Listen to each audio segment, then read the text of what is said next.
So Meiyazhagan movie poster பார்த்துருந்தீங்கன்னா அதில் பேக்ரவுண்டில் ஒரு ஸ்கெட்ச் எஃபெக்ட் இருக்கும். ஸோ இந்த ஸ்கெட்ச் எஃபெக்ட்டை எப்படி ஃபோட்டோஷாப்பில் ஒரு இமேஜ் யூஸ் பண்ணி பண்ணுறதுன்னு தான் சொல்ல போகிறேன். ஸோ அந்த மூவி போஸ்டரில் பார்த்தீங்கன்னா அதை ட்ரா பண்ணியிருப்பாங்க. ஸோ இமேஜை யூஸ் பண்ணி எப்படி பண்ணுறதுன்னு பார்க்கலாம். ஃபர்ஸ்ட்டு ஒரு டெம்பிள் இமேஜை ஃபோட்டோஷாப்பில் இம்போர்ட் பண்ணிக்கிறேன். இப்போது அந்த இமேஜை செலக்ட் பண்ணிவிட்டு Ctrl+J கொடுத்தனா காப்பி பண்ணி வச்சுக்கிறேன்.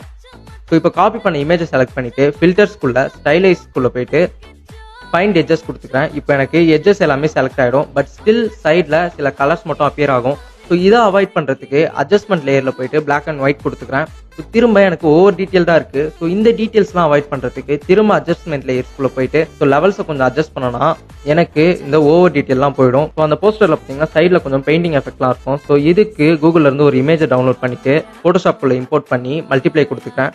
ஸோ எனக்கு இப்போ ஒரு ஸ்கெட்ச் எஃபெக்ட் கிடச்சிரும். ஸோ எக்ஸாக்டாக சேமாக இல்லைனாலும் ஒரு 70 to 80% நம்மளுக்கு விஷுவலி மேட்ச் ஆகிருக்கும். ஸோ இந்த மாதிரி இன்ட்ரெஸ்டிங் கண்டென்ட்க்கு மறக்காம நம்ம பேஜை ஃபாலோ பண்ணிக்கோங்க.